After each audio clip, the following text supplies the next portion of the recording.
It's on. Okay, are we on? Mm-hmm. Right. Hello, Facebook. This is Andre Ebron, the author and the host of the Drawing Board and the Drawing Board podcast. In studio tonight, drum roll, please. Just loud cymbals, crashing noise. We have Elder Antoine D. Jackson. Oh, and the crowd goes wild. Tonight, we are going to flip the switch. In fact, I'm talking about if you're ready to go, like I say, from good to great, from average to exceptional, from effectiveness to greatness, tonight is your night. Make sure that you tune in. Share this out right now. We're getting ready to go into our podcast. I always give you a behind-the-scenes look. I know we started late, but hey, we are right on time. Actually, I know you probably just tuned in anyway. Let somebody know what's going on. We're getting ready. Kate, I always introduce Kate from Podcast Detroit. Hello. We are here in Royal Oak, and I want you all to sit back as we let the intro play, and we'll get right into it with Elder Antoine Jackson. I don't think there's a show after you, so I should be able to The Drawing Board Podcast. let you run the a couple minutes late to make up for that. thought-provoking Let me discussion just make sure there's no one where in we the talk studio about after family, you. I'll relationships, give you a thumbs up if you're good to ministry, go. But I will community, have to and step career. out to start another Let's show, see but what I'll come back exciting to guests close we yours have out on for our you. show Okay. today. Hello again. This is Andre Ebron, the host of the Drawing Board Podcast. I am here with Antoine D. Jackson. And here at the Drawing Board Podcast, we talk about our faith. We talk about our family. We talk about our community, and we talk about our career. And let's not forget, I know Brother Antoine Jackson is eligible, so we're going to have to talk about relationships. We might have an update there. Oh, we might have an update. Oh, he's not available, but we'll talk about that Amen. during the show. Oh, that's right. You made it through Thanksgiving. I forgot. I did. Yeah, I Yes, saw you that followed post. it. There it is. I saw There that it is. post. Yeah. But I want to start with flipping the switch. Before we go into introducing him, I want to lift up some of this product. You have to get this book. Go to Amazon, go to Barnes & Nobles. You have to get this book. You can download it online, and you can follow us as we talk about this book tonight. So, Brother Jackson, welcome to the show. Man, thank you so much for having me. I appreciate this opportunity to share with your audience and just to be here with my friend and brother. I got to give a shout out to Brother Ebron because earlier this year, this past summer, actually he was one of our featured speakers at the Oh, Flip the Switch man, conference.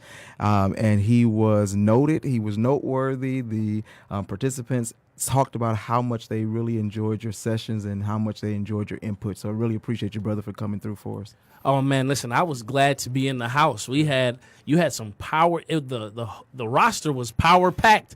I stepped up to the plate and I said, listen, I got to swing and hit it hard because there are so many people here who were having such a great impact. And you adding that youth track was very powerful. I was talking to, and because whether it's in the community or whether it's in business or whether it's in ministry, I was talking to some of my good friends, and a lot of our leaders, they were already leading these things when they were our age. That's right. And now it's not that we're up next, we're up now. That's right. That's right. We are up now. And so equipping and preparing our youth to be successful, not in the future, but successful right now. Right now. And the information is moving as the speed of light, and all of these things are happening, not to mention a lot of the things that our youth are confronting on a daily basis are a lot greater than what we were confronted with. Right, very much so. I mean, when you think about now that you have third and fourth graders who are being exposed to things that we didn't even know about until we were 16 and 17 years old. Absolutely. And your mind can go and think about some of the topics that I'm considering. But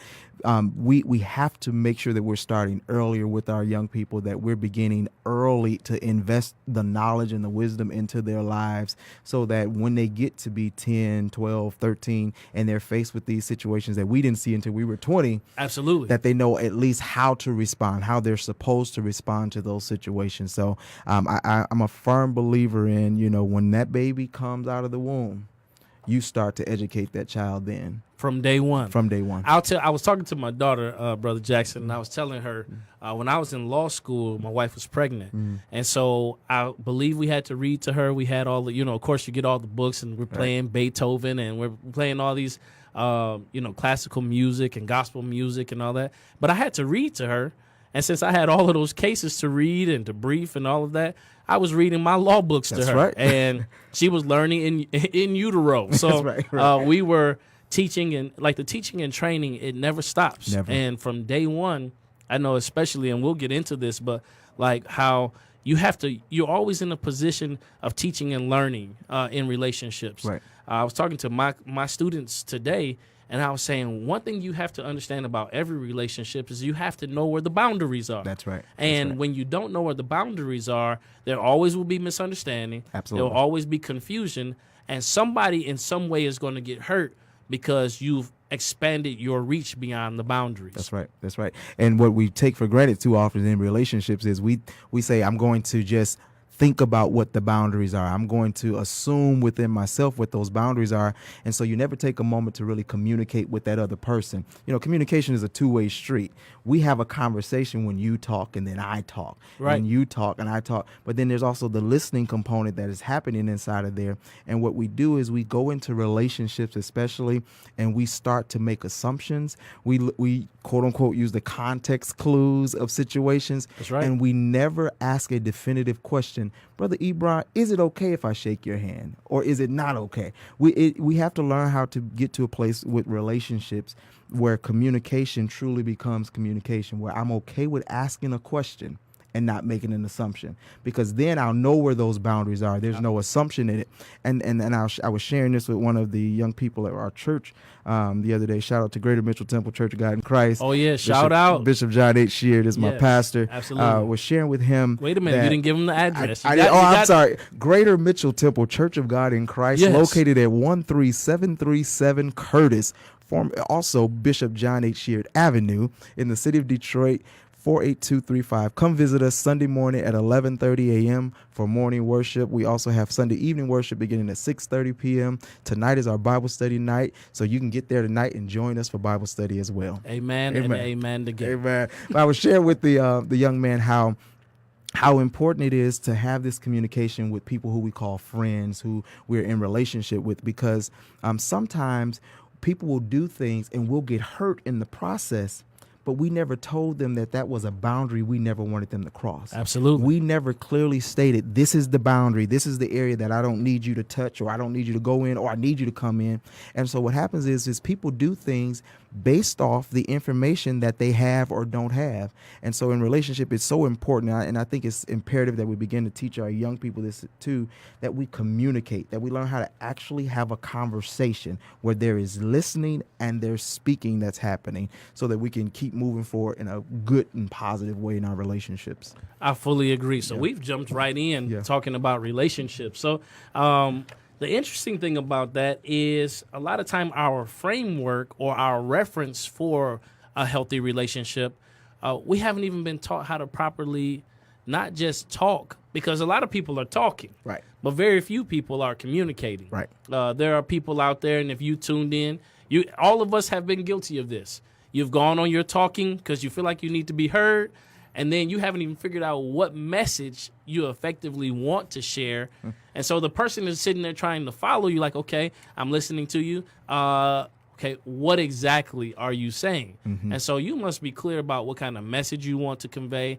You have to be intentional about it. the words that you use, because, you know, I've been married now going on 15 years. All right. And sometimes still in the communication, Sure.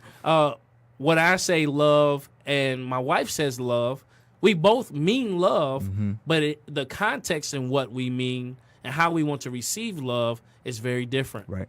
Right. And I had to. There was an evangelist at my church. I was a young married man, and you know, you go shopping for your wife. You want to do things. You're buying gifts, and she said something to me that was so profound. Husbands, I'm getting ready to give you the game. If you're not married the yet, nuggets, Reverend. get ready.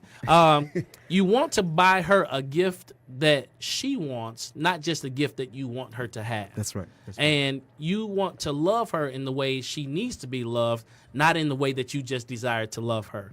Because when you're able to communicate love in the way that she, and I think I want to say it's Gary Chapman with the 5 love languages. That's right. That's right. And you want to communicate love in the way that she needs it, not just in the way you want to give it. That's right. That's right. All right. You know, a good gift is Yes. not the gift that you picked. Okay. It's actually the gift they told you they wanted. Oh, wow. What do you think about those who say, well, that takes all the spontaneity out of it? That takes all the fun out of it. What do you think about that? I believe it's spontaneity, especially in relationships, and I do believe that there is always that element of spontaneity. But where the spontaneity comes in is that I remember, I heard what you said you liked. I heard what you said you wanted. I saw your response when you saw this item or this piece or this moment. I took note of that. And so where the spontaneity comes in is I remembered what I saw, what I heard, what I felt, and I come around later on and I present you with this item, this gift, that moment, that feeling. That's where the spontaneity comes in. Not when you come to me and say, hey, I want this bottle of water. Okay, yeah, I can give it to you. Right. There's really no spontaneity in it, but you asked for it. But when I saw you walking through the mall and you saw that Coach purse and she said, yeah, that's nice. That would be nice to wear with such and such. Now she done made plans for it and all that. No, in that moment, I'm not going to move. Yeah. About 2-3 weeks later, she'll show up at the house and there's a nice Coach bag on the couch or on the bed. She'll be like, what's that? Look inside. Okay. And what she's going to say. You're giving away some secrets. I'm giving some away. Yeah, because here's what she's going to do. She's going to say, you heard me. Right. In a moment when I was talking and dreaming, and you took note of it. Wait a minute. And you took some action and flipped the switch and did it. You flipped the switch and did it. What? Listen, so Brother Jackson said you got to wait till they are most thirsty. No, I'm joking. But I didn't say that. No, he didn't say that. He didn't say that. Take it how you will. Yeah, but in those relationship goals or terms, making sure that you keep the spontaneity by giving the gift that was asked for, but presenting it. It matters how you present it. Absolutely. Timing is everything. Timing is everything. Timing is everything. Agreed. So I think this is the time where I can let these beautiful people know a little bit more about you. Sure. All right. So listen, Elder Antoine D. Jackson is a native Detroiter. Shout out for Detroit. Who has been sharing the light with the world over a decade as a gospel preacher, best-selling author, conference host, entrepreneur, nonprofit professional, and media spokesman. He is a celebrated thought leader on youth mentoring, entrepreneurship, and the important role of family caregivers. Oh, man, let's talk about that for a second. Yes, sir. So I have been a caregiver. I will say this, and this you'll see this in my book. It's going to come out December 2019. Okay. It's called The Journey Matters. Okay. So we're going from the drawing board to The Journey Matters. Yes, but sir. I have been a caregiver in some way for a member of my family over the last 14 years. Wow. So my wife, had gotten sick, and I was her caregiver. And then my mother had gotten sick, and I was her caregiver. And it was back and forth. And there's really not a ministry for the caregiver. Right. And, man, the weight that you carry as a caregiver, Yes, sir. man, that is, my brother, that is a weight sometimes that goes unnoticed by most. Absolutely. There will be family members who feel like this is a mandate and it's mandatory that you do so. Yeah. So it goes sometimes without a lot of thanks. And particularly in our community that, it's no way in the world that Big Mama is going to the nursing home. Right. Because, hey, at our house, we keep everybody in-house, right? Sure. And that has its place. I'm not disparaging that. But what I am saying is sometimes there's a better way. There is a better way. Absolutely. Talk to me about that, There is a Brother better Jackson. way. So I'm very transparent about my journey, and I've been fortunate enough to be blessed to serve as my mother's legal guardian since I was 17 years old. Yes, sir. My mom has schizophrenia. She is not a schizophrenic. She has schizophrenia. Understood. And which is a mental disorder that causes paranoia, hallucinations, etc. And so for a number of years, she lived with me in my home, and I took care of her and made sure she was okay. And to your point about sometimes there's a better way, it became so taxing and so weighing on me. I mean, every area of my life, it began to show up. Yes, sir. Not because I wanted it to, but it was there and it began to show up. And so I was lethargic. I was tired at work. I was tired doing the things that I really like to do. I wasn't enjoying life. And so the guilt of saying I can't put my mom in a facility and I can't put her there. And then you begin to listen to some of the voices that are surrounding you. Everybody want to tell you how to run that ball up the court from the sideline. Absolutely. But Until- they're yeah. never on the court with Never you. on the court. They never have the ball in their hand. They never wearing the uniform, but they have all these recommendations and all this advice. And so, and they never show up to help. and some of them never show up to help Yes, sir. too, but they want to call the shots. And Yeah. so I remember talking to a social worker at that time, Miss Williams. I every time I see her, I try to do something to bless her, because she said to me, she said, Antoine, if placing your mother in a facility, whatever it may be, she said, of course you're gonna make sure it's quality, etc. She said, but if placing her in that facility extends her life and yours, where are you losing? Where are you losing?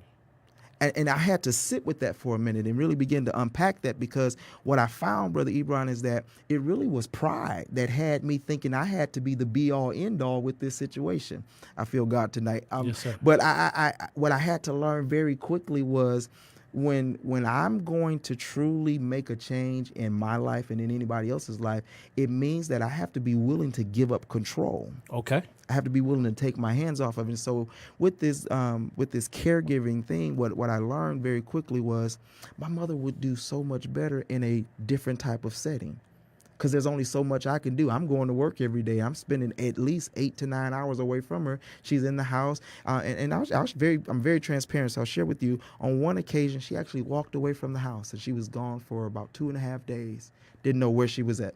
Yes, sir. But God. But God. Yes, sir. And I thank God that He preserved and protected her through that. But it was the wake up moment. It was the say, oh, okay, Antoine, you can't do this. And so began to make some moves, began to talk to that social worker, and we were able to find a placement for my mother, and she's doing wonderful. She prefers her home. She prefers to be where she is. It's not, she's not locked up in a room anywhere. She's free to go and come and do things. She's taken out to social events and all that. But I was depriving her of that opportunity because I was so prideful, thinking like, no, I got to carry I have all to do of this. Yes, sir. No, there's a better way sometimes, but what we do is when we start getting in our emotions, when we start getting into our personal feelings, when we let those voices around us begin to dictate the steps that we take and the thoughts that we think, that's when we set ourselves up for failure. And so I had to learn in that moment, okay, this situation, yes, I've been doing it all these years, but at what cost? At what cost? At what cost have I been doing it this long? And then I had to say, okay, here it is. Let's go ahead and take this leap of faith, trusting God that He's not going to steer me somewhere that would harm my mother or me. Yes, sir. You know, because when we start talking about I trust God, I believe God, you know, my bishop says if you trust God, it's gonna be like that chair, you're gonna sit in it. Absolutely. If you I trust this chair to hold me. And here's the wonderful part about God.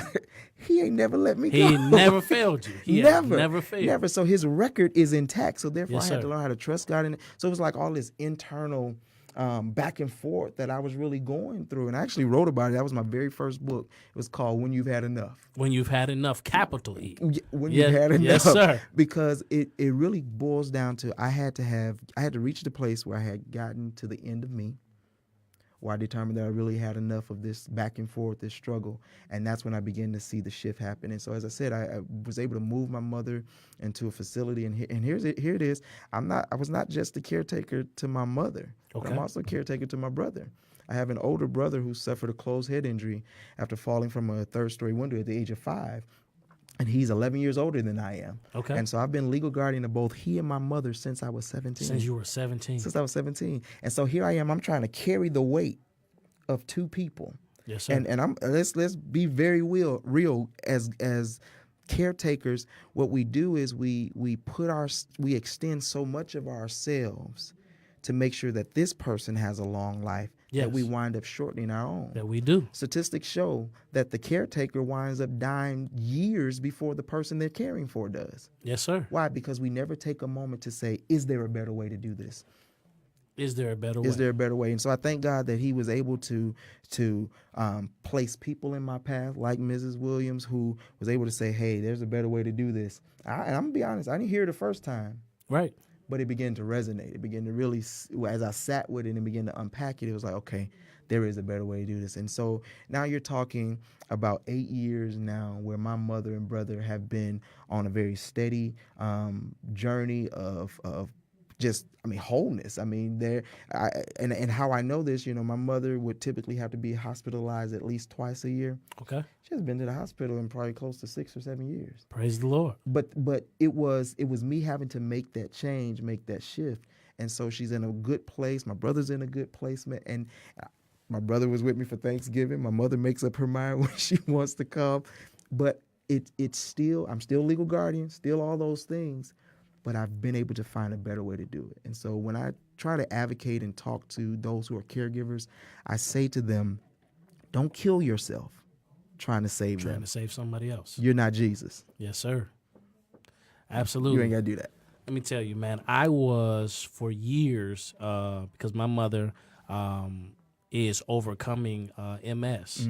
And for years, I used to go every night to help her get into the bed. And sometimes, just transparently, she would sometimes end up falling out of the bed. And I would have to go back over there and to help get her back in the bed. And, of course, you don't just go, so you stay and then still going to work and doing. I did that for years until we made some different decisions and some different decisions were made.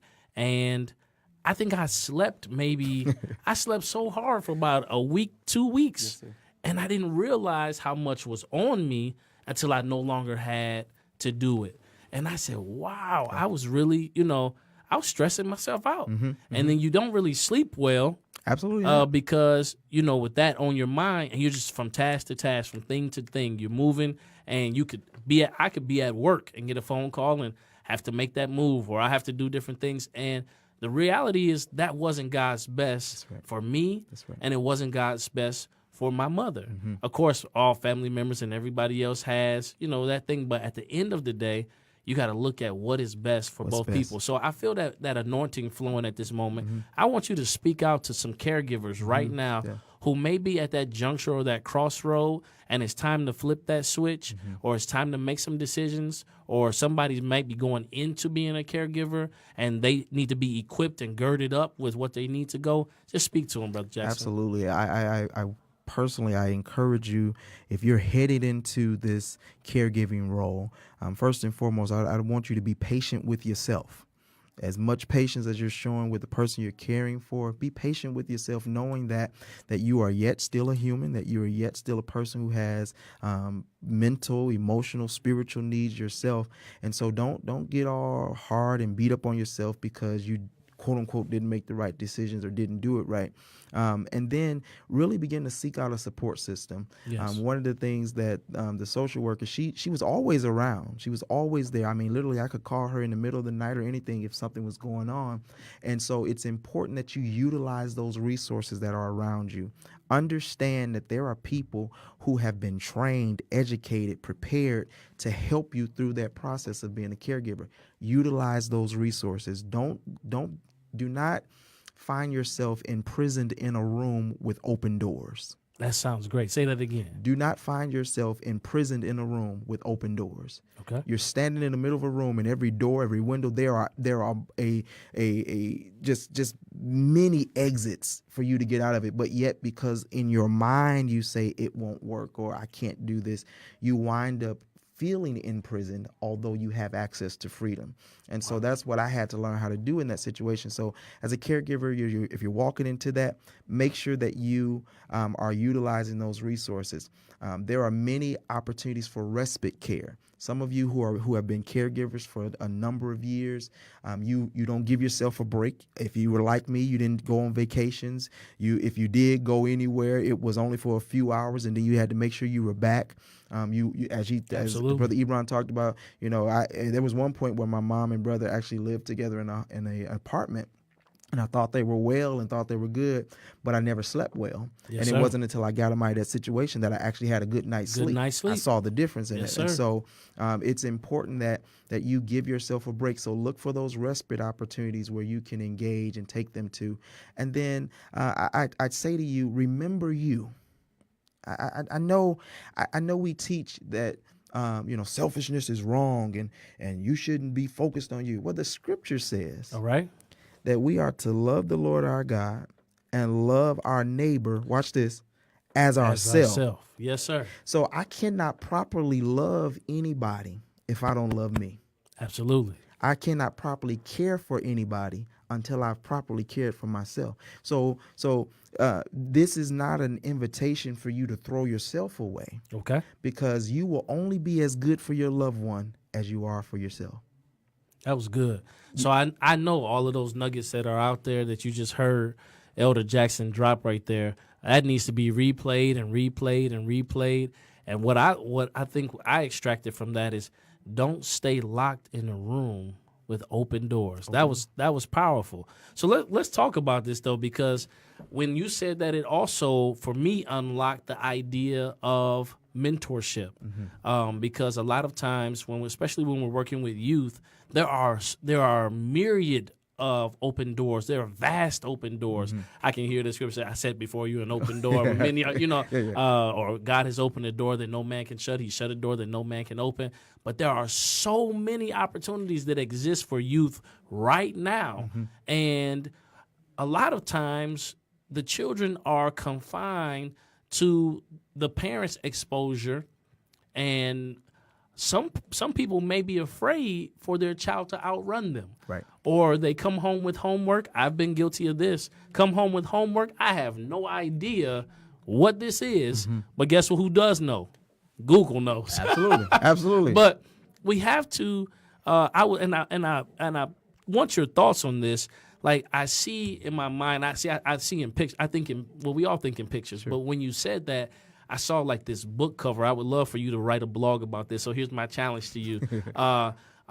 Locked in a room with open doors. So I see a person like standing in the middle of a room, especially as it relates to flipping the switch, where there seems to be like darkness around, but in each door, there's a light coming from each door and a spotlight shining down on that person. Do you get the imagery I do. of that? I see it. I see it. And then saying like, literally, the opportunities are so vast that it's just up for you to choose. In your book, Flip the Switch, you say the choice is yours. Absolutely. So let's talk about how that relates to mentorship. Yeah. So absolutely, the choice is yours. And when we start talking about mentoring, let me speak to the parents first. Okay. So it's imperative as a parent that as great as I want to be of a father to my daughter, I realize that there are certain assets I don't have. Okay.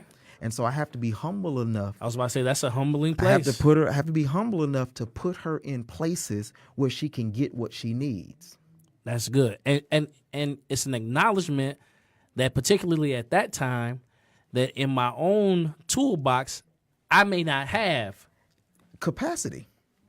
It really boils down to a thing of capacity. I have to understand my capacity. I am a father, and I love my daughter dearly. God knows. Shout out to Madison. Shout out to Madison, MJ, yes. Baby girl. I love her. But here's the thing about it. I'm her father. And there are coming places and stages in her life that only her mother will be able to speak to her in. Explain. So we have daughters that are developing. Oh yeah, yes. And so their anatomy begins to change, and when my daughter's anatomy began to change, she needed to purchase certain type of. Let me tell you, I almost cried, brother. Okay, so I almost cried, brother Jackson. You weren't the only one. Listen, I was standing there. They were trying to talk to me. I said, I don't want to hear none of this. I don't want to hear she's it. A baby. Yeah, she's standing there. I'm just like, yeah. My daughter's growing up. But here was the thing. I had to understand that I had limited capacity in that area. Yes, sir. And so therefore I defaulted or gave over, if you will, to her mother. So, hey, this is what Madison's going through. Can you watch this? Can you help her through it? But explain it to me. Explain it to me. So that while she's over here with me, we have shared custody. So when she's with me, I need to understand how this needs to operate, what she needs here too. And so that takes an admission of your limited capacity. It takes an acknowledgement that I don't have the capacity to do everything. And I share this with people about mentoring. Sometimes there's this, or not sometimes, but there is a misconception about what mentoring is. We think that to be a mentor, I got to have 5 degrees, I got to be making 6-figure or 7 figures, and I got to be, no. Believe it or not, you're mentoring children or individuals informally every single day. Okay. Just by being who you are, to the negative or to the positive. you're mentoring somebody. What it simply means, what mentoring simply is that I am providing somebody an outlet to see something different. Oh, wait a minute. Rewind, press play again. Mentoring is simply providing somebody an outlet to see something different. To see something different. I am the son of a mother who has schizophrenia. Yes. I am the son of a father who I've never met to this very moment. Don't know who he is, have no clue. I was raised by my grandmother, a sainted woman from the great state of Mississippi. Okay. MISSISSIPP. Right. Yes. Yeah. Crooked letter. Yeah. I got you. Yeah. Crooked letter. Yeah.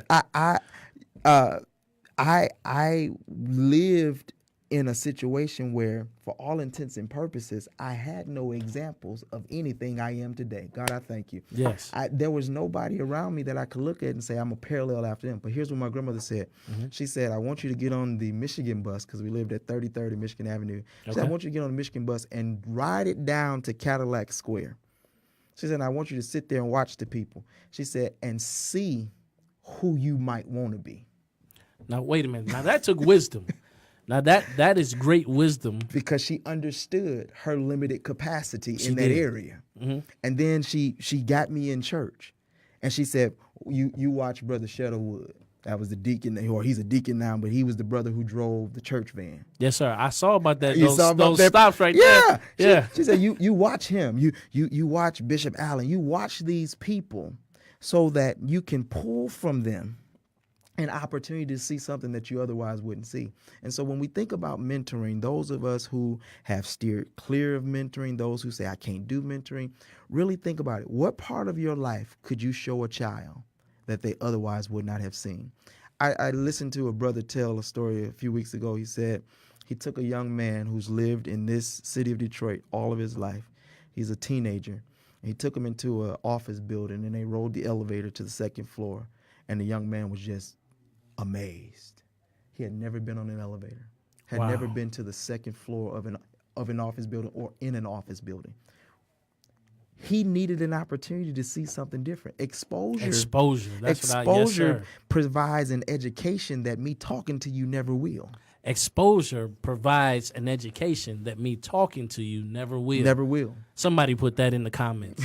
It never will. So when I became exposed, watch this. When I became exposed to those individuals, those men wearing suits in downtown Detroit, Yes, sir. it became something that I wanted to see. And so at 14 years old, my first job was at then National City Bank, which is now PNC Bank. Okay. Oh, wow. You understand? Absolutely. Working on a project called Project Reach, where it was aimed at reaching minorities to get them to come to National City Bank to do their banking. Right down there in the First National Building. Yes, sir. In downtown Detroit. But it wasn't until my grandmother said, you got to come out of this place that you know so well and go look for something else. And so now I got to switch and talk to those who are being mentored. You have to understand that a mentor Yes. is always going to make you feel uncomfortable about where you are.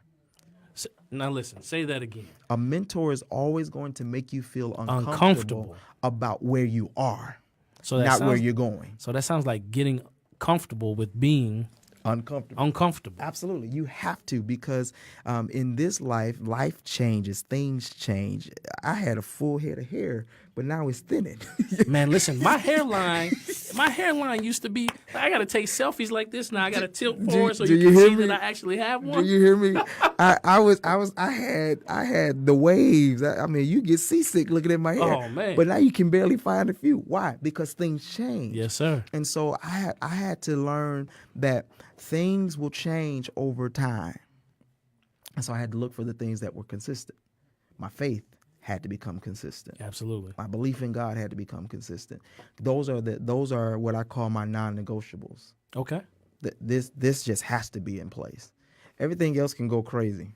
Everything else can fall apart. But this Has to stay constant. this has to stay constant, because this is where I find my help. This is where I find my strength. This is where I find my joy. And all of that, my help, my strength, and my joy is not contingent upon anything that could change. Yes, sir. He that dwelleth in the secret place. Yes, sir. Yeah. So with that, as someone who desires to be mentored, someone who your mom, your dad is telling you that you need a mentor, your coworkers, your friends telling you need a mentor, listen to them and know that it is not a slight to you. It is not an insult for anyone to ever say that you need a mentor. It simply means that, God, I thank you. They see you further than where you are right now, and they want to get somebody who can show you the image of where you are supposed to go and be. That's all it is. They want to show you, expose you. Expose you to it. They want to expose you to something different, show you a different side of life.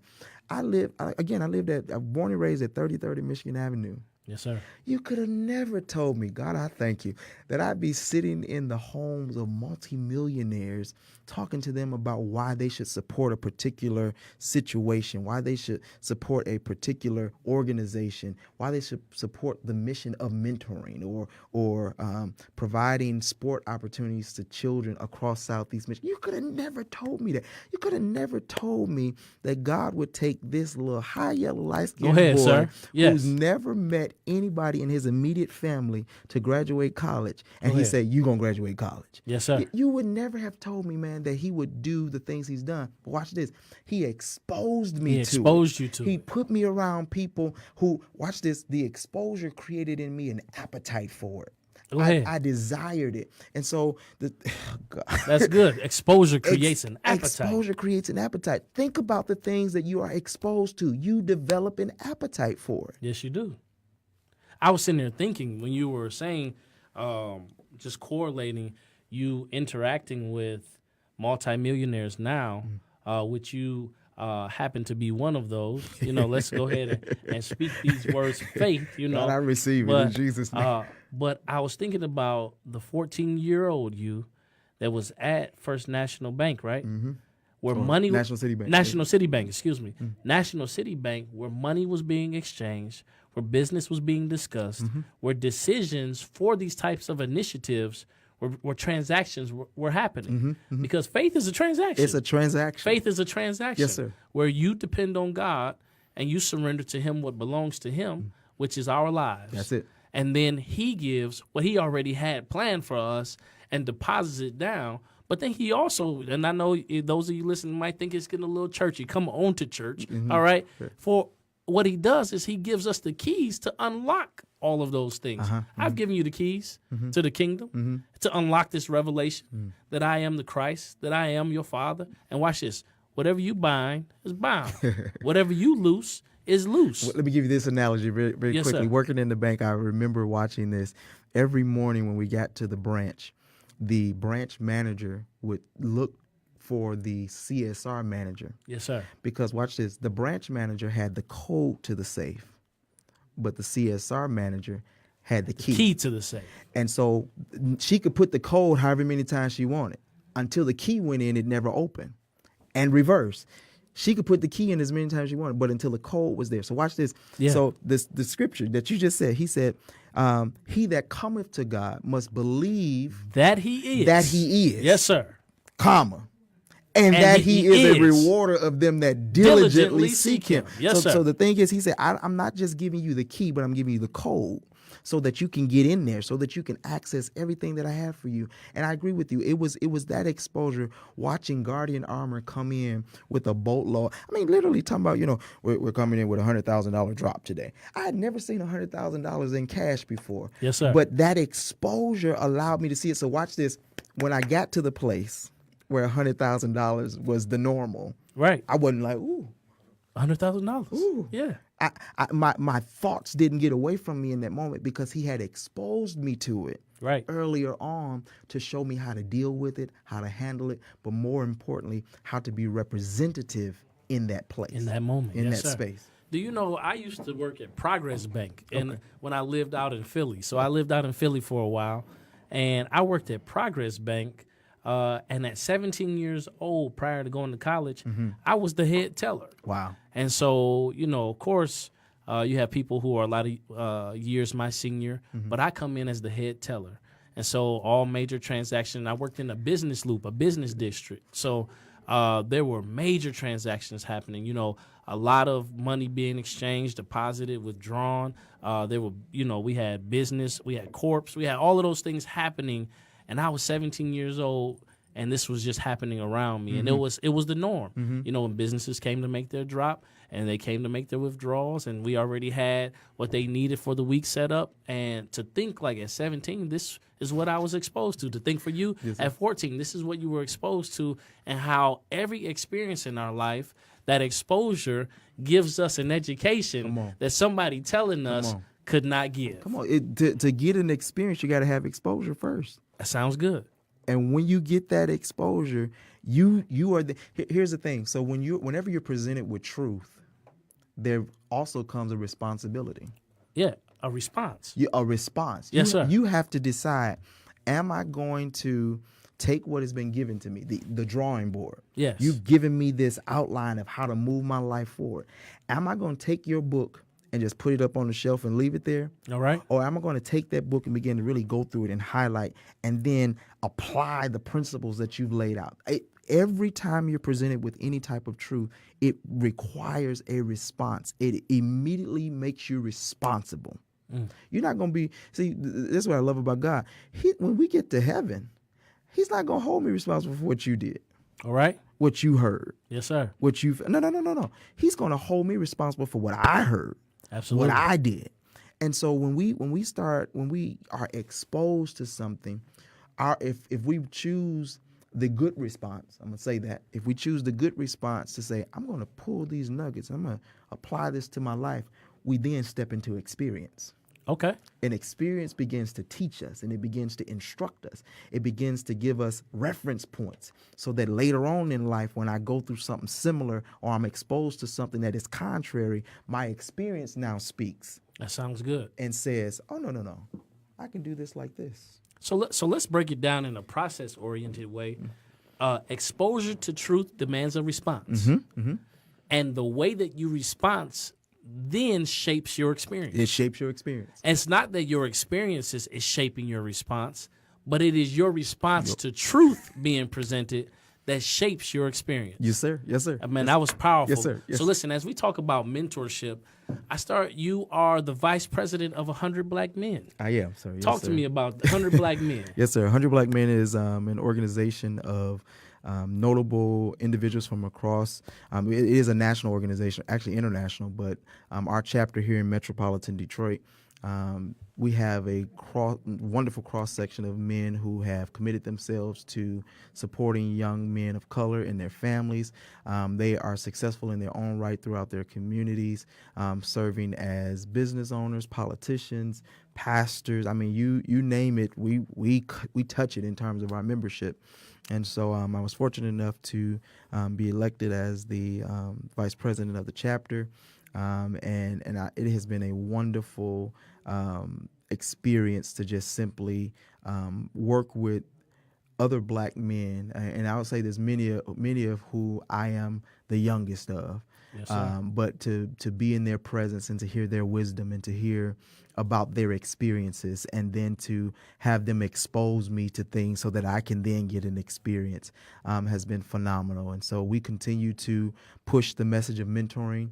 We have our Project Success Mentoring Program, which is led by a wonderful team of gentlemen who meet with young men literally every Saturday from October to June of every year. From October to June. October to June. And we take breaks, I shouldn't say every Saturday, but we take breaks intermittently because of holidays, et cetera. But within reason, we're meeting with these young men, up to as many as 45 of them, providing them with what we see as the necessary tools to be successful in life as a young Black man. And that includes tutoring, and it's a full wraparound program that we provide for them. Absolutely. So if I have a young man that's in need of this level of mentorship and I want to connect with you through 100 Black Men, how do I get my son enrolled, or Sure. how do I get my son involved? Yeah. So the program currently, as it's set up, it's targeting several schools, several identified schools. Okay. But we do have at any given moment sometimes some openings. The program is aimed at 3rd through 8th graders right Okay. now. And so it is limited there. But as we are looking at strategic directions moving forward. We're looking at how we can really build and expand the capacity of the program. But parents, guardians, etc., can always email us at info@100blackmendetroit.org, and that's the number 100blackmendetroit.org.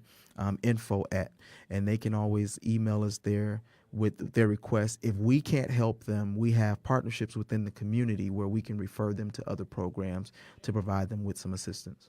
So let's talk about this, because we alluded to it a little bit, but we did talk off air and we agreed that fatherhood is the best hood. Absolutely. Fatherhood is the best hood. The best hood. I'm telling you, when I watch a lot of your posts, whether it be through IG or Facebook, and I see Madison, whether she's doing her sock drive or whether you're just out to eat or she's wowed you with one of her where she's been able to tell you something that you've taught her, or she's teaching you something or sharing something. She's so insightful. And we were talking before on air. So parents, listen, if your kids want a lot of energy, no, Right. no, but we were just talking off air about how our kids, I loved it because she had a level of deductive logic, and she was calling you with it, where she had eaten some candy, had a lot of energy. So she figured, and then she went straight to sleep. Right. So she figured, hey, this was a pretty good process. Let me tell Dad, I need to up the candy, Dad. Right? right. Because then I'll go straight to sleep. Then I'll go straight to sleep. Yeah. I got this. But you share in the book an experience. It's either in the foreword or the introduction about when we're talking about flipping the switch. Yes, sir. Yes, sir. And any dad you've had this experience, but it was nighttime. You were sound asleep.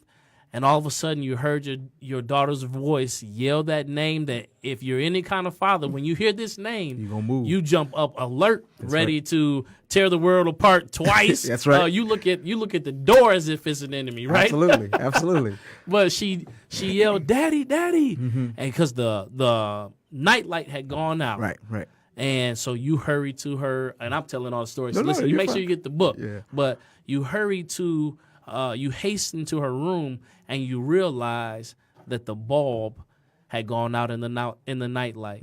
But she was comforted by knowing that your presence was on the way. Absolutely. So let's talk about just being the dad, Yes, man. sir. Dad Yes, sir. life is cool, man. It is, man. Hashtag dad life. Hashtag fatherhood is lit. Yes. Hashtag fatherhood is lit.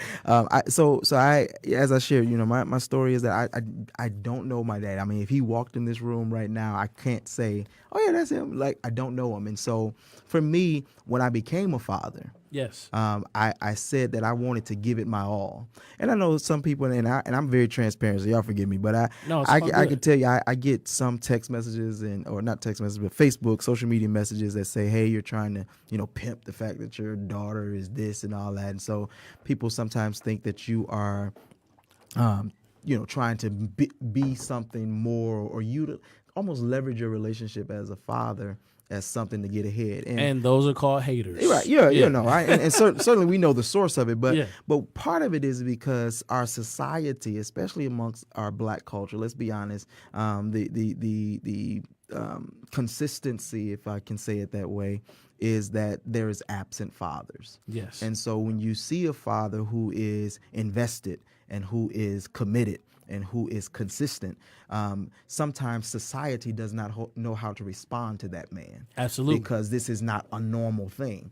And somebody that I respect very well, they often say to me is that we oftentimes applaud and award people for doing what they should have been doing all along. Yes. And so because of that, people sometimes don't know how to receive the father relationship, especially when it's a father-daughter relationship. But here's my stance on it. I believe that one of the greatest assignments that God could ever give me is that of a father. Yes, sir. I mean, he could call me to be a pastor. He can call me to be a president of a Fortune 500 company. He could make me multimillionaire. But my greatest assignment that he'll ever call me to do in the earth, yes, sir, will to be that of a father. Because as we talked about offline, we are shaping them. We have been given the opportunity to mold and shape a future generation. Absolutely. And so my role and capacity as a father is one that I take serious. It's one that I beat myself up over more than you might think. And it's one that I sincerely have asked the Lord to keep me, yes, God, in a position where I'm always a good example and that I'm a light for her. Yes, sir. So that when she reaches those dark moments, that she knows my dad will tell me X, Y, and Z. And let me say this, because that somebody's listening. I hear your spirit. This is not to negate the role of the mother. Because when you understand God and how he designed everything, you understand that he made the father and the mother on purpose, because he understood that they both carry a significance in the life of that child, of those children, of that future generation. And so if we can learn how to be committed to our role and play our role good, we ain't got time to worry about what the other one ain't doing or is doing. Just know your role. Just know your role. And one of the things that's interesting about being a dad, being a father, is that because it's not something that is norm, and it is really actually the exception, because the statistics say that close to 90% of the homes across Detroit are female-dominated single-parent households. So when you see, I remember when I used to have, my kids are 18 months apart, and I would have my son and my daughter with me, and somebody would say, oh, it's your weekend. Or they would say, oh, you're babysitting your children. Or, they would have these negative connotations around it because they had not been exposed to a positive example. And when this is something that I say, and hear the spirit in what I'm saying, is that very few people have been exposed to the love of a man void perversion. You're right.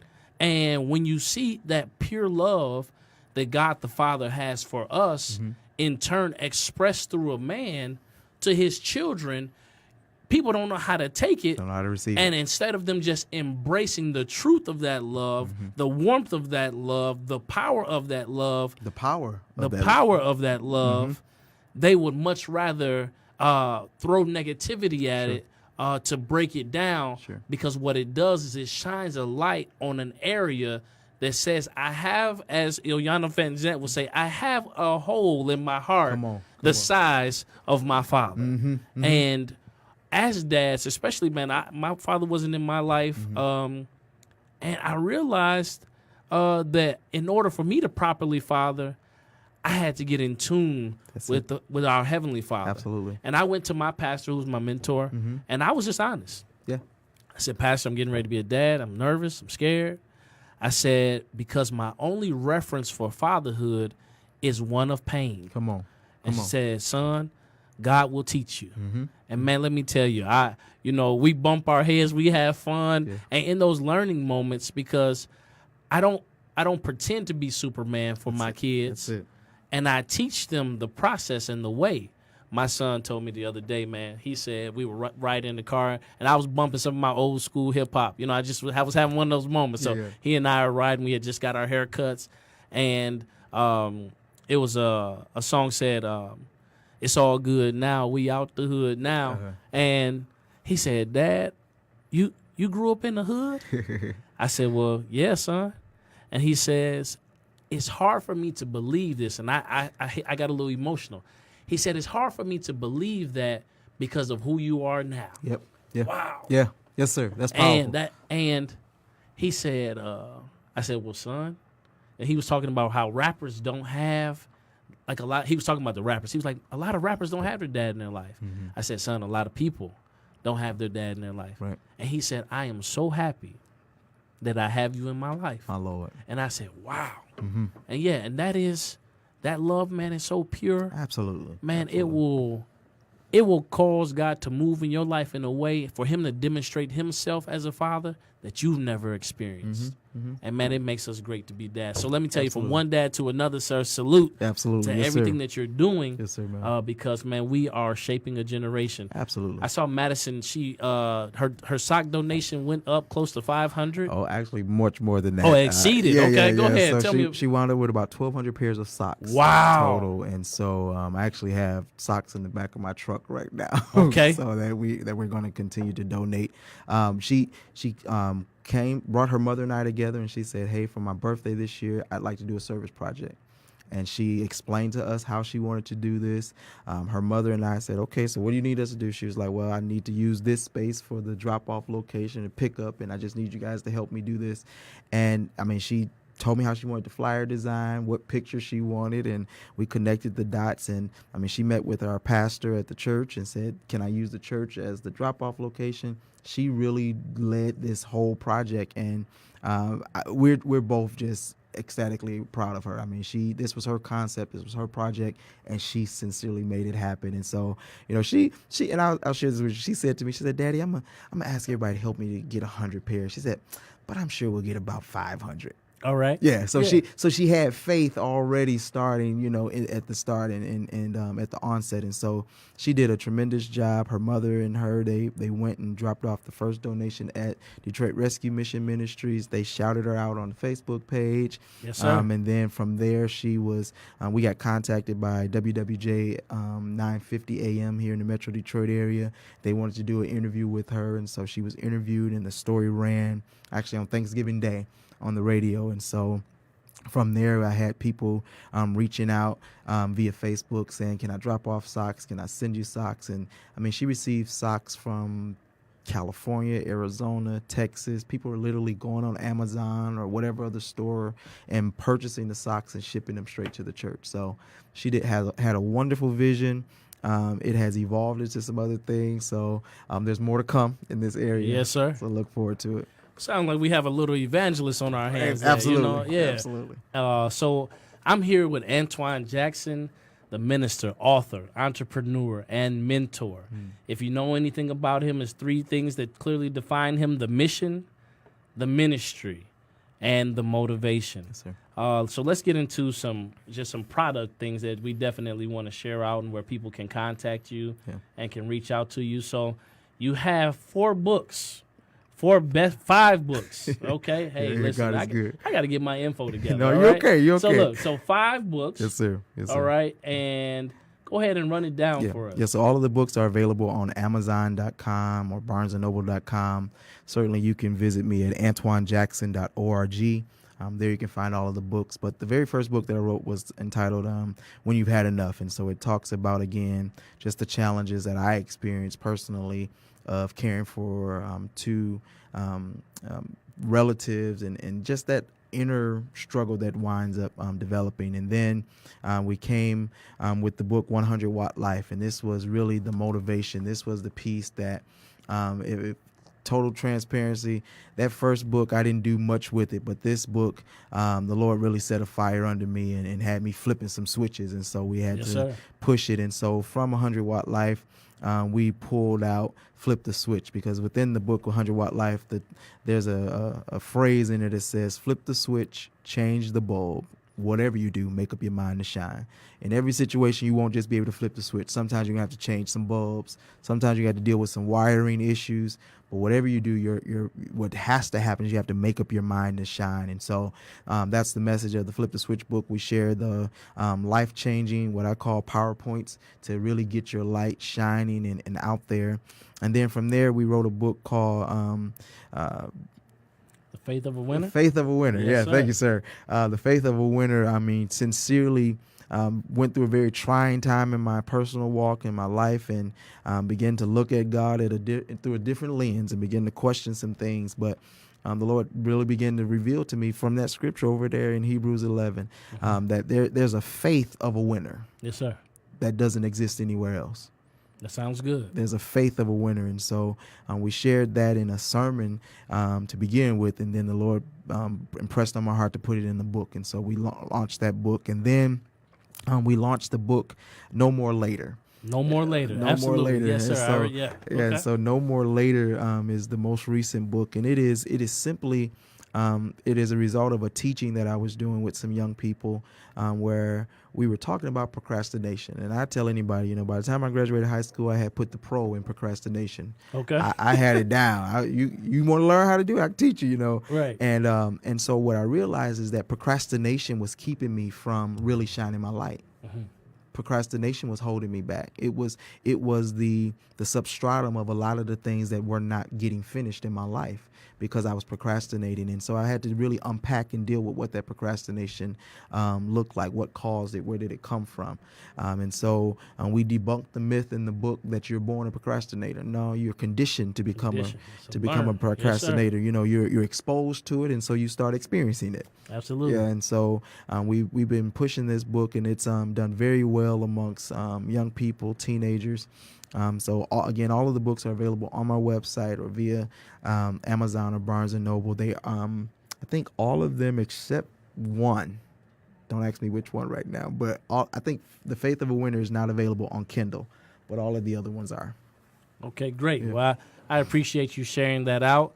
And again, I want to publicly thank you for the opportunity to have you on the show, as well as to thank you for the opportunity to be a part of the Flip the Switch conference. Yes, sir. I know Flip the Switch 2019 It's coming. is definitely in the works. Yes, I look sir. forward to helping to sponsor and be a part of that.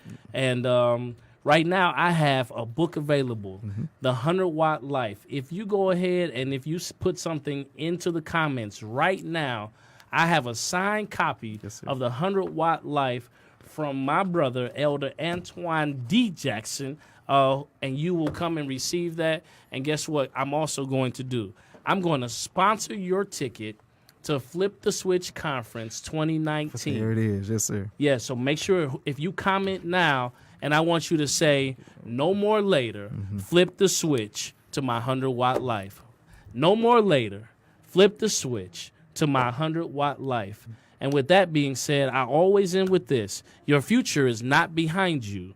It is not before you. It is within you.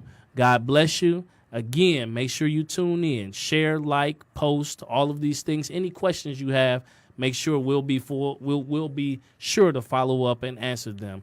And until then, God bless you. God bless you. Mike, sir, I'll just give me a few seconds for the video. And How much do your books go for, brother?